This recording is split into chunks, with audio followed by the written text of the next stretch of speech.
All right. Um, we'll start this session on professional ethics on few things.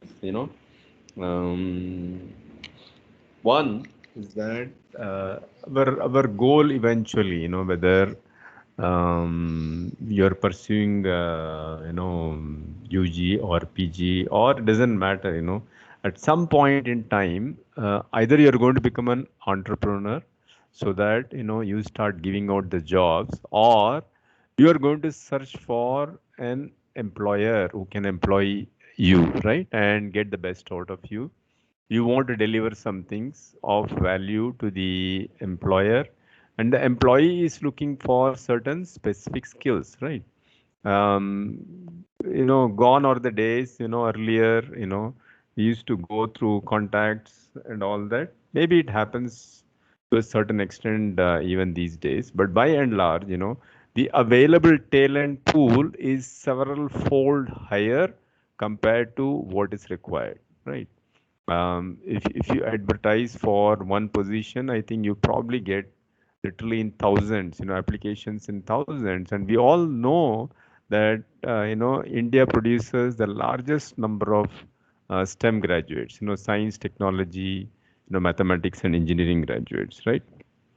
So, and I think India is probably right behind China in terms of producing the number of graduates, right? Where do these graduates go? At some point in time, UG can, a fraction of UG will probably join into some kind of a PG program. A fraction of PG will go into probably a master's program. Probably some of the masters will get into graduate programs, right? PhD programs. Eventually, in some form or the other, you are looking for employment opportunities, right? And the moment you enter into any employment, you are protected by certain legal these things, laws that protects you from certain discrimination. It also gives you certain rights, but at the same time, it gives you certain responsibilities, right? So today we are going to, what I thought was quickly refresh on the roles and responsibilities in the workplace, right? So when you get into work, for example, you are going to probably, it's not a very ideal world. We are difference in opinion.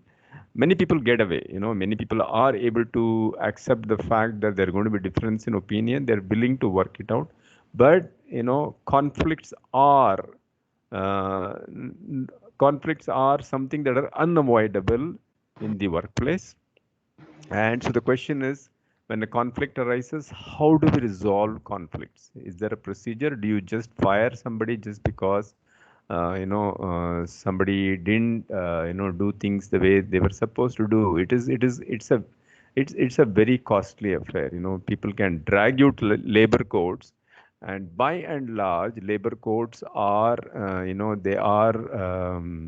they take a long time. First of all, and the onus of proof that is on the employer to show that the employee was not doing his job. But that also becomes tough because you have selected an employee from out of after a lot of selection, right? So it is a tough job. It costs a lot of money. There is an emotional drain, right? All kinds of stuff. So people try to avoid all those things. So there are neat ways by which conflicts can be resolved. Okay. Now, even when conflicts can be resolved, when you are in an employment, you may be noticing certain things that you think are not right. Okay, when you think things are not right, what do you do? Right, so that is called as whistleblowing. Okay, we'll probably look at short, maybe 10-minute, 12-minute videos on each of these concepts, right? The workplace rights and responsibilities. We look at conflicts, we look at how do you resolve conflicts, and then eventually when you realize that this conflict is something beyond personal level, you know Let's just say that you are trying to develop a product, a pharma product, and the company says this is one of the best product that's available in the market, but then the data speaks exactly the opposite. What do? There are consequences, right? People have paid with their lives for coming out for truth. Okay, so we will look at some of those things in very short segments, and so that's going to be a prime. It's going to prime you for things. I hope you will enjoy these things. Okay, let's. Any questions? You can disrupt. You can ask questions. So let's begin our session on employee rights and responsibilities. Employment relationship and the appropriate management of those rights. Employee rights are the powers and privileges derived from the law and tradition Is the within the screen context of the visible? employment relationship. Yes, sir. Employees have some basic rights as citizens, but those rights are influenced by human resource policies and rules that an employer establishes. However, there are now a multitude of laws and employee rights that affect the employer-employee relationship. Rights are offset by responsibilities, which are obligations to perform certain tasks and duties. Employment is a reciprocal relationship in that Unfortunately, we all think that we have rights, but we think that we don't have responsibilities. Rights and responsibilities are two sides of the same coin. When you have a right, you also have a responsibility. Okay, and I think we used to talk bad mouth about our government staff, right? But I think a lot has changed, and now I think there is a lot of this thing responsibility on the part of every civil servant, right? Hope I mean things have changed for a lot. both the employer and the employee have rights and obligations. The reciprocal nature of rights and responsibilities suggests that each party in the employment relationship should ideally regard the other as having rights and should treat others' rights with respect. Human resource professionals must help create a work environment that honors fairness, protects individual privacy, treats all workers with dignity and respect, while at the same time allowing the business to succeed. Employers have an obligation to recognize and respect the rights of employees through appropriate management practices. Employee rights are the powers and privileges within the employment relationship, while rights management is about the planning, organizing, leading, and controlling of these rights. Let's first explore employee rights as the powers and privileges within the employment relationship. At the core of the employment relationship are 6 concepts related to employee rights. They include contractual rights, employment at will, just cause, due process, organizational justice, and alternative dispute resolution. When individuals become employees, they take on both employment rights and responsibilities. Those obligations can be spelled out formally in a written employment contract. Contracts formalize the employment relationship. An employee's contractual rights are based on the specific contract with the employer. Traditionally, executives and senior managers have negotiated individual employment contracts, but they are now becoming more common for highly specialized professional and technical employees who have scarce skills. As we've discussed, an employment contract is a formal agreement that outlines the details of employment.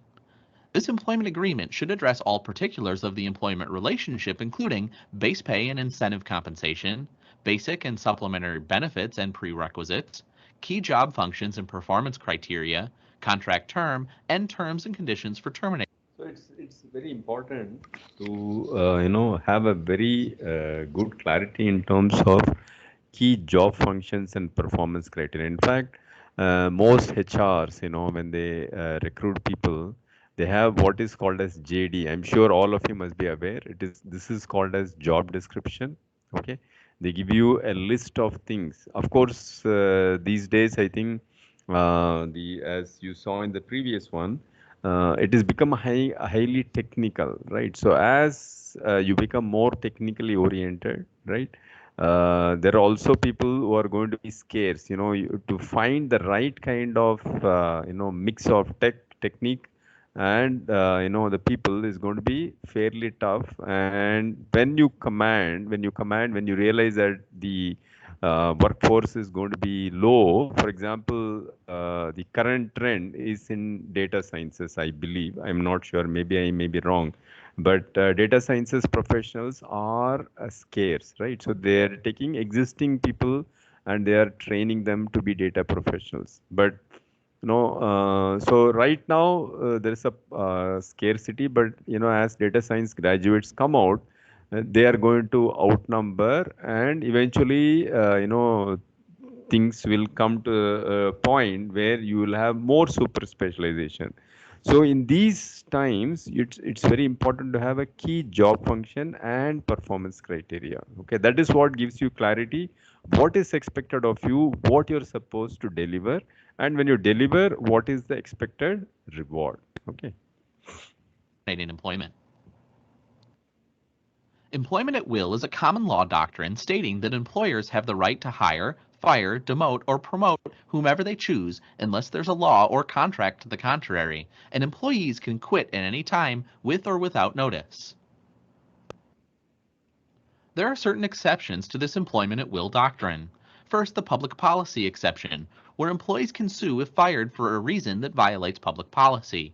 Second, the implied contract exception, where law and service, promises of continued employment, and a lack of criticism of job performance might imply continued employment. And finally, the good faith and fair dealing exception, which is a covenant of reasonable behavior that exists between employers and at-will employees. Employers that run afoul of employment at will restrictions may be guilty of wrongful discharge, which involves the termination of an individual's employment for reasons that are illegal or improper. Employers can take special precautions to reduce wrongful discharge liabilities. Having a well-written employee handbook, training managers, and maintaining adequate documentation are keys to prevent wrongful discharge. Closely related to wrongful discharge is constructive discharge, which is the process of deliberately making conditions intolerable to get an employee to quit. Under normal circumstances, an employee who resigns rather than being dismissed cannot later collect damages for violation of legal rights. Just cause is a reasonable justification for taking an employment-related action. Union contracts typically require that the employer provide a good reason for disciplinary actions such as dismissal, but this protection does not necessarily extend to at-will situations. Even though the definitions of just cause may vary, the overall concern is fairness. To be viewed by others as just, any disciplinary action or employment-related decision must be based on facts in the individual case.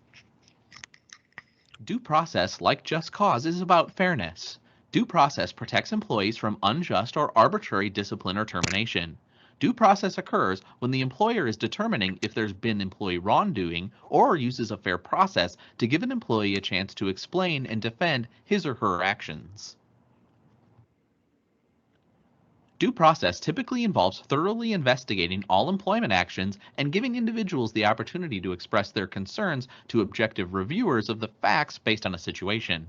Due process represents ethical and respectful treatment of employees, and organizations that fail to utilize such processes risk being seen as unethical.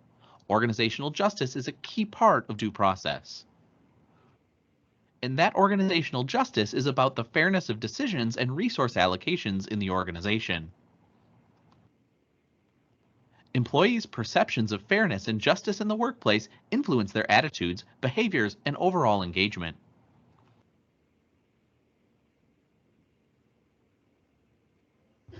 If you can't find a way to make money while you sleep, you will have to work till you die. Individual perceptions of fairness or justice in the workplace depend on at least three different types of assessments: the process of decision making, the actual decisions made, and how the decisions are explained to employees. Procedural justice is the perceived fairness of the process used to make decisions about employees. Distributive justice, which is perceived fairness in the distribution of outcomes, and interpersonal justice, which is the extent to which a person affected by an employment decision feels treated fairly with dignity and respect. Disputes between management and employees about work issues are normal and inevitable, but how the parties resolve their disputes is also important. Alternative dispute resolution, or ADR, is the procedure for settling disputes without litigation. High litigation costs, delays in the court system, and damage to the employer-employee relationship have prompted growth in alternative dispute resolution methods such as arbitration, peer review panels, ombudsman, and mediation.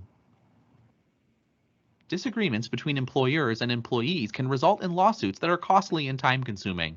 Consequently, to settle disputes, some organizations use a process called arbitration. Arbitration is a process that uses a neutral third party to make a binding decision, thereby eliminating the need to involve the courts. Arbitration has been a common feature in union contracts.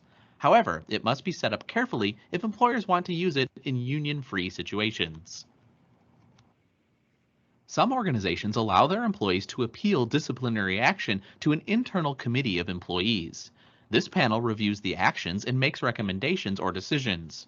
Peer review panels use fellow employees and perhaps a few managers to resolve employment disputes. Panel members are specifically trained volunteers who sign confidentiality agreements after the organization assigns them to hear appeals. Still other organizations ensure process fairness through ombudsmen, individuals outside the normal chain of command who act as an independent problem solver for both management and employees. At many large and medium-sized organizations, ombudsmen have effectively addressed complaints about unfair treatment, employee-supervisor conflicts, and other workplace behavior issues. Ombudsmen address employees' complaints and operate with a high degree of confidentiality. They can also improve employees' perceptions of justice. Mediation is a tool for developing appropriate and fair outcomes for all parties involved. Mediators use either a facilitative or evaluative approach to dispute resolution. Facilitative techniques foster communication among the parties and help uncover options for settling. Evaluative techniques, on the other hand, point out the potential weaknesses in each side's cases and offer potential settlement options. Many mediators use a combination of approaches depending on the circumstances of the dispute. Balancing both employers' and employees' rights is a growing human resource management concern because of increased litigation and the expanding global workforce. Employers have legitimate rights to ensure that employees are doing their jobs and working in a secure environment, while employees expect their rights, both on and off the job, to be protected. Managing employee rights requires workplace investigations to occasionally be conducted by internal or external personnel. A workplace investigation is not an effort to prove or disprove allegations or to determine whether allegations are true. A workplace investigation is designed to find the facts and to determine what happened or what is happening in a situation. An investigator for the organization has the responsibility to look beyond the simple incident or accusation to examine the situation as a whole. Human resource policy serves as guidelines and standards on the approach the organization intends to adopt in managing its people. Human resource policies state the intent of the organization and represent specific guidelines on various matters concerning employment. A good HR policy provides generalized guidance on the approach adopted by the organization and therefore its employees concerning various aspects of employment. Policies serve as a reference point when decisions are being made about an organization's workforce. Human resource policy serves a variety of critical purposes in an organization. Human resource policies provide a basis for treating all employees fairly and equitably, clear communication between the organization and their employees regarding employment, and a set of guidelines for supervisors and managers.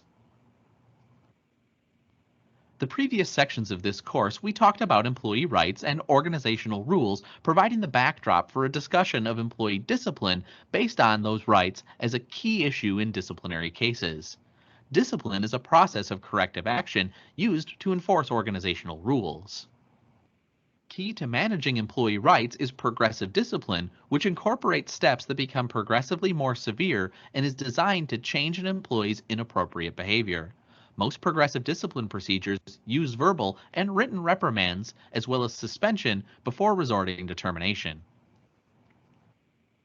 The employment relationship is a reciprocal one in which both employers and employees have statutory and contractual rights as well as responsibilities. The employer has a unique obligation to manage employee rights in balance with organizational needs.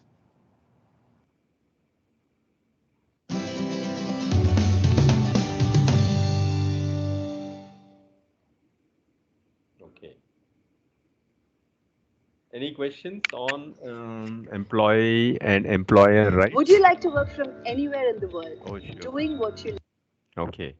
Um, any questions? Can we move to the next one on conflict?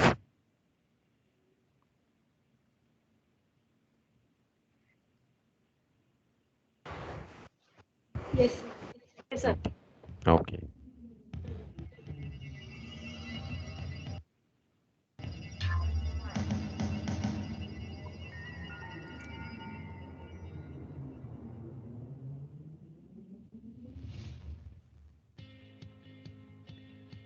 There are many types of conflict in the workplace that you will need to deal with, but by far the most frequent and most challenging are personality conflicts. However, there are 4 other ways conflicts arise at work that are worthy of mentioning before we take a more in-depth look at one of the ways you can minimise the negative impact of personality clashes. The first one is interdependence conflicts. These types of conflicts happen when a person relies on someone else's cooperation, output, or input for them to get their job done. For example, a salesperson is always late inputting the monthly sales figures. This causes the accountant to be late with her reports. Interdependence conflicts can be overcome by ensuring that 1. People have a good handle on delegation skills, and yes, you can delegate across, up, and not just down. Secondly, that people are well trained in how to have challenging conversations. And third, that consequences, natural and imposed, are used. For example, the salesperson who is late with his or her input could have a bonus reduction, which is an imposed consequence. Use the link below to take the delegation quiz to test your capability at delegating. Then, if you find you need to fine-tune your skills in this area, access the How to Delegate so you get it done well, and done on time program. Delegation is one of the skills that all high-performance rockstar leaders master. The second type of conflict that we can look at is differences in styles. Conflict often happens because people have differing preferences on how to get things done. For example, one person may want to get the work done quickly, that is, they're a task-oriented type person, and get on to the next thing as fast as possible, while another person is more concerned about making sure that everyone has a say in how the work gets done. They're a more people-oriented person. You can hose down a lot of potential conflicts when you're trained in how to understand and successfully navigate your way through style differences. And make no mistake, style differences generally lead to personality conflicts. In fact, here's an example of a style conflict that was fast looking like a personality conflict.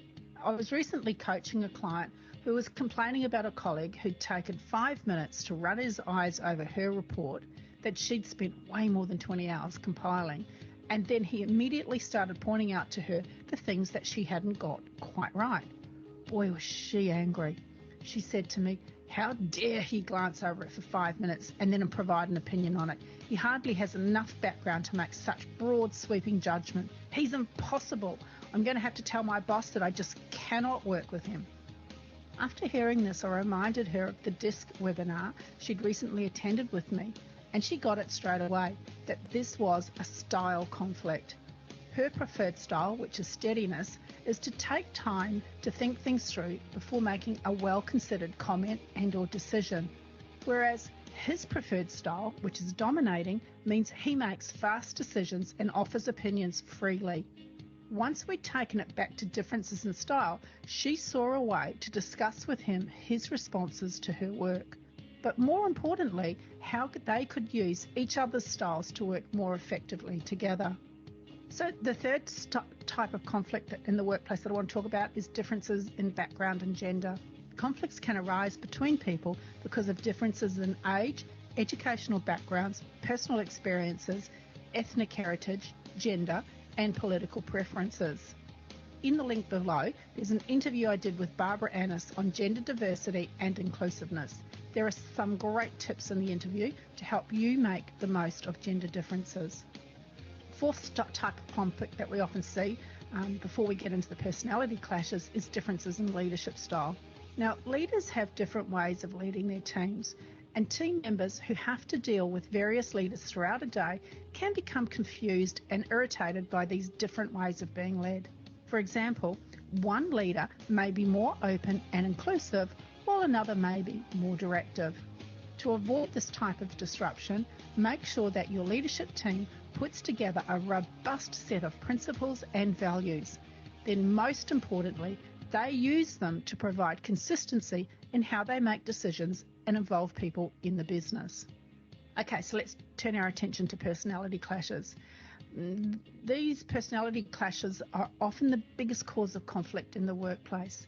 They're often ignited by emotions and perceptions about somebody else's motives and character. For example, a team leader jumps on someone for being late because she views the team member as being lazy and disrespectful, whereas the team member sees the team leader as out to get him because he isn't one of the favoured children. I put that in inverted quotes. So how do you handle personality clashes? Well, here is possibly one of the most essential principles to follow. If you want to resolve any personality conflict successfully, you must identify the story you've got going on.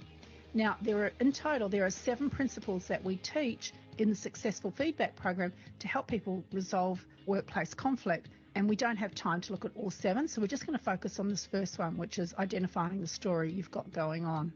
So there's 2 types of stories you can tell yourself. One story puts a figurative halo over your head and enables you to justify to yourself why you have behaved poorly and makes you look like the innocent or injured party. The second type of story is one you tell yourself about others. This story causes you to place figurative devil horns on the heads of others. You begin to negatively label them. This puts you in a downward spiral of ill feeling and lousy temper towards them. So I wanted to give you a few examples that helps you to understand what this might look like. So the first one is the situation is someone lets you down and it's not the first time. So the story you tell yourself is, God, they're irresponsible and unreliable. However, if you let someone down and it's not the first time, the story you tell yourself is, it's because I'm overworked. Can you see how in the first scenario where someone else lets you down and it's not the first time, you label and blame? This In the is second very common, scenario where it's right? you letting someone else down and it's not the first time, you justify it? Well, let's have a look at a few more examples. Someone cuts you off while driving. The story you tell yourself, they are rude, aggressive and inconsiderate. You cut someone off while you're driving, it's because I'm in a hurry and if I don't catch these lights, I'll miss my doctor's appointment. What about this scenario? One of your peers whom you don't like buys the boss a birthday card. The story you tell yourself, it's because they are soft soaping the boss and trying to weasel the way in for a promotion. When you buy your boss a birthday card, it's because I'm warm and caring. Someone flies into a rage at the post office clerk. The story you tell, they're bad-tempered. When you fly into a rage at the post office clerk, the story you tell is, it's because I'm tired and this is the 3rd time I've been here trying to resolve the problem. The post office keeps making the same mistake, which is costing me money. Now here's the important thing to underscore. Sometimes your stories are accurate, but more often than not, they are either inaccurate or incomplete or just completely wrong. The truth is often somewhere in between the story you've told yourself about why the other person is acting that way and the facts. Identifying your story is vital for 3 reasons. First, it ensures you don't overreact to a situation. Second, you open yourself up to the possibility of holding a healthy discussion rather than ambushing the other person with your emotions. And third, you begin to sift fact from story. So here's an exercise I suggest you use to start to sift story from fact. I want you to think of a conflict you have with someone at the moment. Then grab a piece of paper and draw a line down the middle of the page. In the left-hand column, write down all the stories you're telling yourself about the person, all the feelings, thoughts, judgments, labels, and conclusions that are You running could through do your this. head. In the right-hand column, write down all the facts. Now, facts are observable, objective, and have specific actions and information. To differentiate between fact and story, keep this example in mind. The sky is blue is a fact. The sky is a beautiful colour is a story. So Just as an example, let's say you don't like your boss. All right, so the story you're telling yourself is, she's rude, she doesn't value my opinion, I don't trust her, she's got a hidden agenda, she doesn't value what I do, she'd sell me up the river in a heartbeat, and it's not my job to try and find out why she doesn't like me, she's the boss. Okay, so what are we going to look at in terms of facts on the right-hand side? Well, she doesn't acknowledge me when she walks past my desk, I haven't had any one-on-ones with her in the past month, her diary is very full, she is being asked to juggle a lot of balls by senior management, and she has attended meetings I've run and asked detailed and insightful questions about the work we are doing. As you look at your list, you may find that the story you have been telling yourself is not fully supported by all the facts, that you have made many assumptions and interpretations about what the other person's behaviour might mean.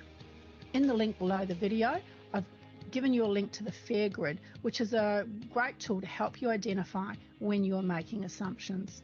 Once you've sifted fact from story, next write down how your reactions, your actions or inactions might have contributed to the situation. This exercise is not designed to stop you from talking with the other person about the problems you're having with him or her. Its purpose is to help you wash down any overheated emotions you may have running riot through your body, to help you become a bit more objective about the situation. Then you'll be more likely to hold the conversation with less accusation and more curiosity. And I'm always recommending to my clients to come from a place of curiosity. Have you ever heard the saying, we judge others by their actions, but ourselves by our intentions? You don't honestly know what the other person's intentions are without asking. In the successful feedback training, you learn that your number one goal in any type of conflict is to discover the truth. Identifying your story is one positive step in enabling you to achieve this goal. And here's why being top-notch at handling the different types of conflict in the workplace is important. Because, look, no matter the types of conflict, ignoring them and hoping they will go away is going to cost you, possibly cost you quite dearly. If you're a leader in the business, it is going to cost you in terms of wasted time listening to people's complaints, you complaining to others about how tough you've got it, which, no leader worth his or her salt should ever do. Lost productivity as people spend more time worrying about the conflict than the organisational goals. Higher absenteeism, more health claims, people withdrawing emotionally, higher employee turnover, aggression, and at times even violence. And if you're involved in the conflict, you may feel emotions like discontent, miserableness, distress, frustration, and resentment. And moreover, here's why that's so significant to you. Generally, most people are not good at leaving these feelings at work at quitting time. They trundle along home with that tension and frustration. And as you and I both know, this often causes conflict and pressure on the home front as well. So in summary, is it a luxury to spend money teaching people how to resolve conflict? Absolutely not. High-performance organisations are very aware of the need to train people in the so-called soft skills. They spend significant portions of their budget on developing people's social skills. When you and your people learn and master the skills to deal with any type of conflict in the workplace, you will be far happier and far more productive.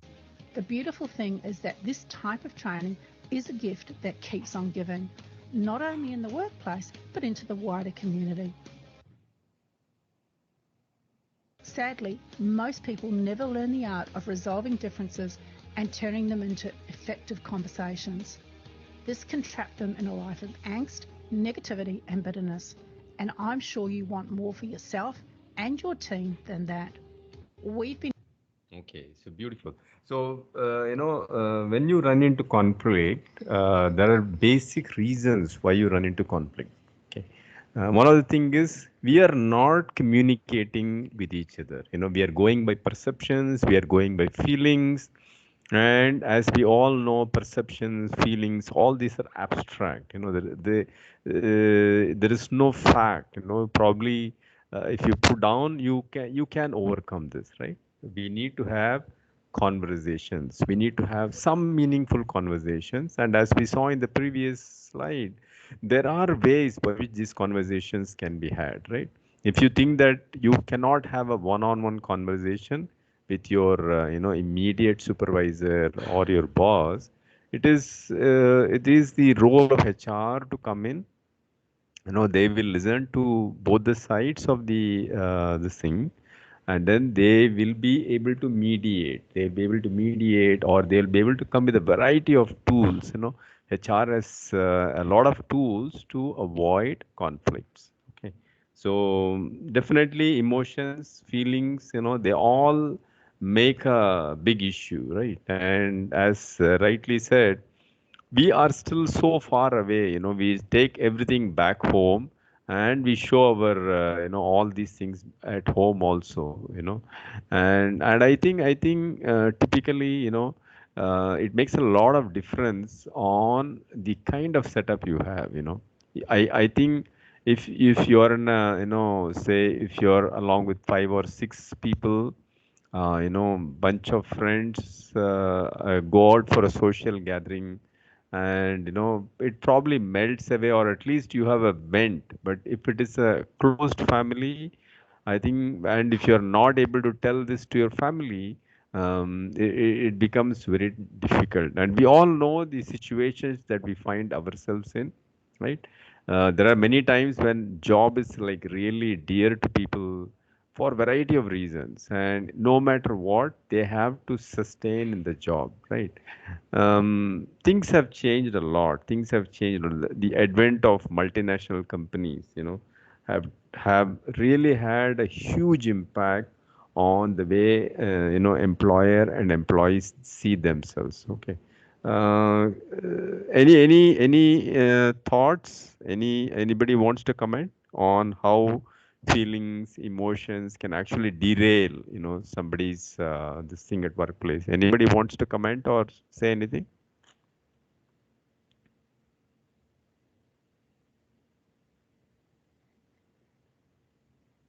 All right. There is a short video on how to resolve conflict, but maybe okay, let's maybe look at this. I actually wanted to start whistleblowing, but maybe we'll do this. How to act like a CEO or a great leader means knowing how to resolve conflict when you see it at work. I'm Sean Kent Hayashi. And I'm Steve Hart. We're executive coaches with the Professional Development Group. We help organizations build high-performing teams and inspire great leaders. So there are people, who are trained in each of these things. Okay, and they come. So these people are independent. They are not affiliated to any organization, and organizations can hire these people to come and give training to employees, right? Either it can be proactive, that means even before anything happens, these people come, they sensitize you ki these kind of things can happen, and if when this happens, this is how to resolve. Or in an ongoing conflict, these kind of people can be roped in, and they can help resolve the conflicts. One of the models that I often use with my coaching clients is to say, hey, imagine this. Imagine that there are 2 3-year-old, 4-year-olds, maybe 5-year-olds in a sandbox with a bucket. What's going to happen? Well, most likely brawn or cunning are going to win out, and these 2 young people in the sandbox may end out in a conflict with each other. So I'm imagining that in an organization, people face the prospect of scarce resources, time, budget, everything that sort of other people have that they don't have. How does this work then in the organizational setting? Exactly. And so what happens is 2 peers end out in an organization arguing over the budget, the staff, the resources. And if they're peers, they may not have a system for working through conflict together. And that's where this brawn, muscle, brute force, bully-like behavior or cunning politics, behind the scenes back channel stuff starts to play out. And as a leader, we need to spot when that's happening. If our direct reports don't have the tools, the skills, the know-how to resolve conflict with each other, it's our role to step in and help them resolve that so that we don't create a culture where bullies and politics are running the show. All right, so how do you do that? Well, first you've got to be able to spot it when it's happening. So being able to say, hey, I sense we have different perspectives here, or I'm sensing that perhaps you too have different perspectives on this. Another way of doing it in a team meeting might be to say, let's come up with 4 or 5 different perspectives that people might have, not necessarily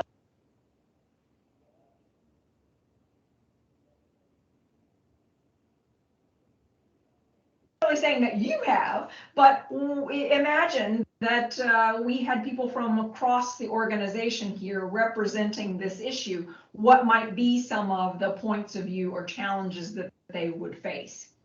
And then get really clear on what that looks like, what that conflict, what the existing difference, the tension might be. There's some roles that are designed to have tension between them. And when we find ourselves in those situations, we need to claim that, own that, understand those natural inherent tensions that are built into roles. When one person has to double check another person's work, that's one of those places. And there will be that kind of conflict that we need to have a system, a way to talk about.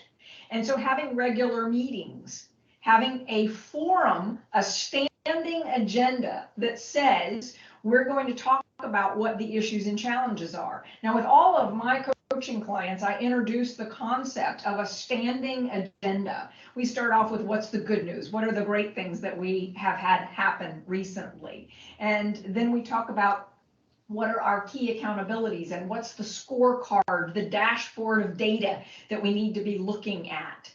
One of the key pieces of resolving conflict at work is making it okay to identify when there are conflicts. And so having an ongoing issues list, encouraging people to add things to the issues list, and then having this forum in your meetings to demonstrate, to role model how to problem solve, how to collaborate, how to work together to resolve those issues. One of the areas that I think where the dynamic you've discussed becomes more complex is when the conflict exists across boundaries of the organization. So it's one thing to have it within your own team, but how do you approach it when the potential for that is across different boundaries where you may not be the leader in charge of another part of this problem? That's where it's so important to see ourselves as navigators and to recognize that we can lead from any seat. We can lead from any chair.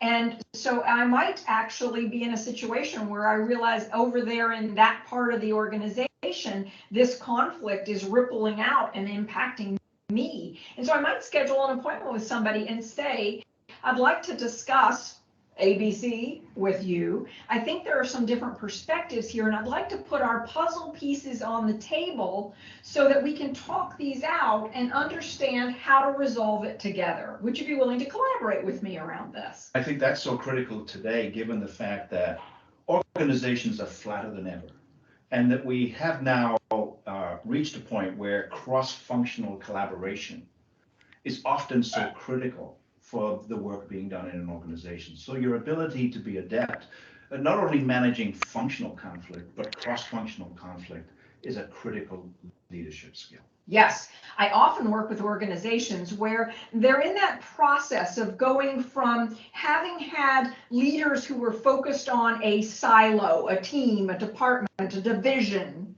to recognizing that now in order for us to continue growing as a company, we really need a leadership team that understands the whole of the organization. And so part of what I do is I shepherd, I guide these people who have been very silo focused into becoming a leadership team. And this inevitably bubbles up all sorts of conflicts that have been hidden under the rug for quite a while. And as those come up, it gives us the opportunity to work them through in a way that they can see each other's perspectives. Sometimes I will even rotate roles. So I'll have the person who was in operations now partnering with or collaborating with the person who's in marketing or the person who's in human resources, or so that we begin to start to see the organization from a much broader perspective. And when they begin to understand the constraints organizationally in that bigger picture, they begin to be much more willing to resolve long-standing conflicts. Yeah, that's so critical to a leadership's ability to think holistically, to understand the challenges and responsibilities that colleagues have in exercising their own responsibilities. It's probably also a case for occasionally inviting people to actually purposefully rotate around an organization to learn the different parts. Okay, maybe we will continue with this. Just a quick question, or not a question, but a comment. You know, every organization has several leaders, you know, and one of the topics that we saw was that each leader has his own way of, his or her own way of doing things, right? Some people, some are people oriented, some are process oriented. For them, I need to get the job done, you know, doesn't matter for me how to get the job done. Other people are under the this thing that I need to take my entire team along with me in this process. It is going to take time. Okay, so there are, you will see a lot of conflicts at the leadership level. Okay, and the management, you know, that is one reason why, you know, you need to have a larger goal set and everyone adheres to the goal. So there is actually, you know, they train managers to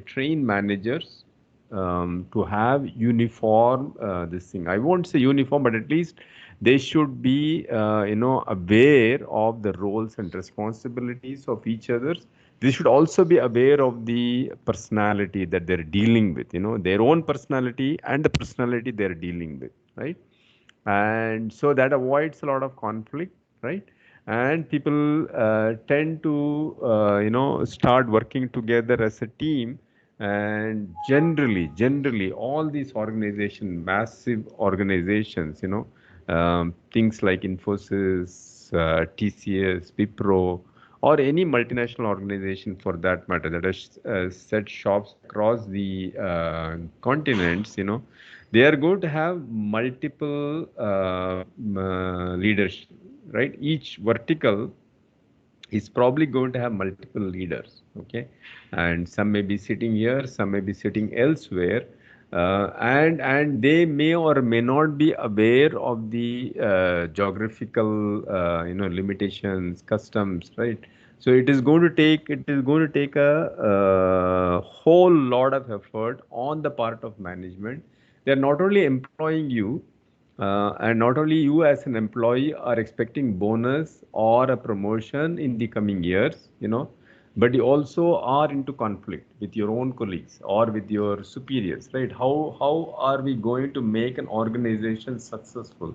It is not an easy job, right? So that is one reason why every organization invests a lot of money in training its employees, right? That's why they're very careful when they pick up you know, employees, right? They go through this fair process, long process of you know, getting the right kind of people. And then once you are inside, you know, you are going to be trained and retrained to make sure that you are in line with the company's policies, company's goals. You know, you may think that, you know, I'm insignificant because as a trainee or as a, you know, beginner, I may not be doing such a great thing. No, you are. Every person, you know, nobody is going to take anybody extra just for the sake of swelling their employee role, right? Every person It's important. Every this thing, every role has a responsibility associated with it, and every employee has something to deliver, right, for the bottom line of the company, right? Okay. So it is very important that once you get into an employment, you need to constantly reinvent yourself, right? Of course, as we saw, there are two perspectives. When somebody else does the same thing, you label it, but when you do, you are saying that my intention is this, right? We never want to see other people's intention, right? So these are just to make you people aware कि when you get into a real world job, it is I you are going to face a lot of these issues, right? How do we successfully resolve is what is going to make you into a leader, right? Leaders are people who are capable of seeing through a problem and they propose solutions, right? During the lockdown, I had asked one of our senior vice presidents to give a webinar on environmental health and safety. Okay, now his leadership style is, he will call people and he will say, this is the problem. How do you think we should resolve this? He will say, if there are 20 people, he will be standing at the board. The rest of the people will be sitting down on the desk, and then he will ask each one, how should we do this? How should we solve this problem? And then, 20 people, maybe, maybe 6 or 7 different, or maybe 10 different suggestions may come. And then, each of those suggestions are debated. And then eventually, one or two of those things might be more favorable. And so he gives the choice to people to do it in certain way, right? So he was the head of environmental health and safety, and I was also part of the safety team, and we had a lot of learnings from these things, talking to people, understanding people, and this was not just one off, that was his style, right? On the other hand, we also had leaders where they were very clear that I want this to be done, I want this to be done this way, and I want this to be done this way by this time and this date. So they were very, very clearly directed, right? So many a times we are okay being directed by somebody and we are willing to deliver, but sometimes, people like, who give you the choices also make you a better leader, right? So it all depends on the perspective of the leader to whom you are reporting. Okay. So EHS, environmental health and safety, was one that was running throughout the organization, right? So if I am there, right, suppose I should be involved in my own R&D activities. I'm also involved in promoting safety. I'm also involved in several other activities. Each one has its own leader. So you end up doing things according to the leader. Suppose somebody says, I want this to be done by this date, this time, you will do it for that, right? You will do it for that particular activity, not for everything, right? And if somebody is willing to, go along with you, give you the opportunity to, do things the way you want to do it, um, you can do it. You can do it. There's nothing that is going to stop you, right? So what I thought, actually wanted to look at whistleblowing. Unfortunately, I think we have run out of time. We will do this in the next class. Okay. Now, whistleblowing happens when you know that things are not as they are supposed to be or as they are being portrayed, right? There's a beautiful example that we will see in our next class, but whistleblowing was something that started in the United States, and now India has a strong whistleblowing act. In spite of the fact that we have a whistleblowing act where the whistleblower has to be protected, the whistleblower's confidentiality has to be protected. People have been bumped off. I'm not sure how many of you would remember. There was this, very brilliant young IAS officer from Karnataka was posted in Bihar, and there was a big scam that was going on in the with the petroleum stuff. He unearthed it, okay, and he was killed. He was killed. In fact, there's a lot of this thing, and that actually prompted the government of India to get into this whistleblowing act and protecting the whistleblower's identity and all that. Okay, so it is a whistleblower's job. Suppose you are in the knowledge of something that is grossly wrong. How do you do things? How do you do things legally? How do you do things safely? How do you do things in a confidential way? Okay, it's very, very important. And we will look at this in our next class. Okay.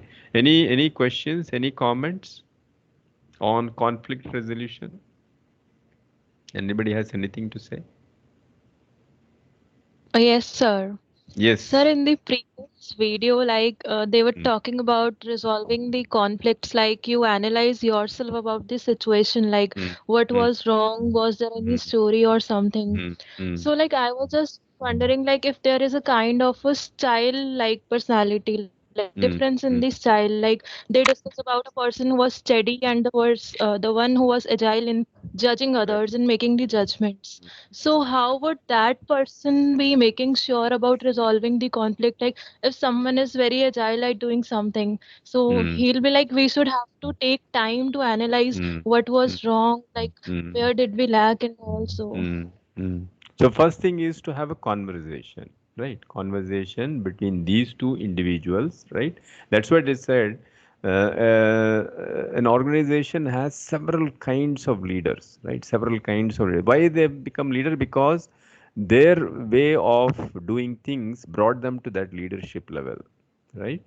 And so each one has its own merit. For example, in a company you will have marketing, in a company you will have sales, in a company you will have so many departments, right? Each department needs a certain type of leader, okay? And when these leaders get together, as I said, among leaders you will have a lot of issues, right? That is why companies, every organization spends a lot of this thing to make sure that the leaders are they are able to understand, empathize with each other, understand their own style and also the style of others. Okay, and there are people who can act as facilitators, right? In fact, in an organization, leaders may be at conflict, but people down the line can enjoy a lot of understanding between other teams, and you still have a lot of team building things that goes on. Okay, eventually people do realize that this is a personality conflict, and that is when the HR steps in. If the HR is able to resolve it, they resolve. Otherwise, they will ask for professional help. And there are people who can do this job beautifully. And one of them eventually sees, okay, and the conflict gets resolved. It is not it's not always a happy story, but at some point one person or the other gives in, and it is all situational. It's all situational. Okay, good. Thank you so much, Diksha. Any other question? Any other comment?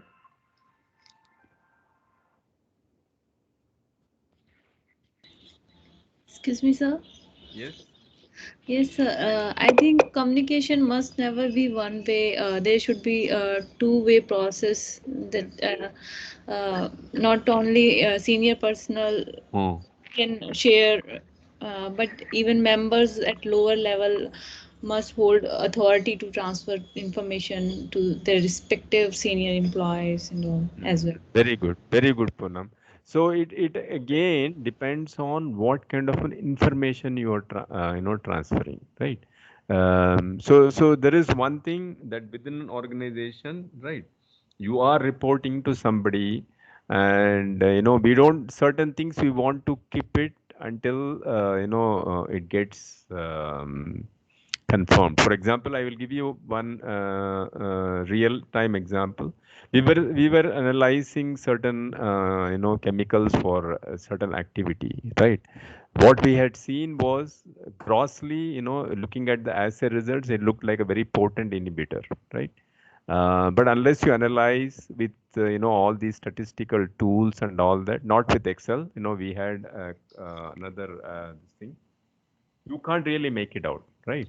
But the word got out that this is a beautiful molecule, this has that and all that. So but eventually when it was analyzed, it was found that it was not as good as it was being portrayed. So sometimes, certain informations we may need to withhold until a due process is completed, right? And the due process may take, I'm just giving you an example of this chemical screening. It could be something else where you may have to involve another party, another person. And so it takes time. So you need to hold, you need to have, so perseverance, patience, all these are something that is very, very important.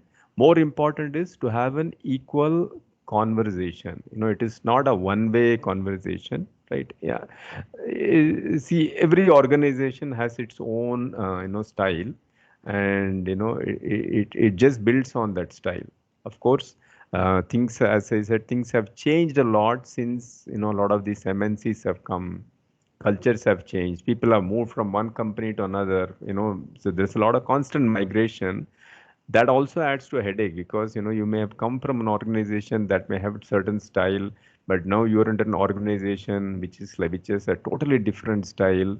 You are going to face a lot of issues, but people do give you time to get used to that. Very good point, Pano. Okay, any other comments? Anybody from BSc class?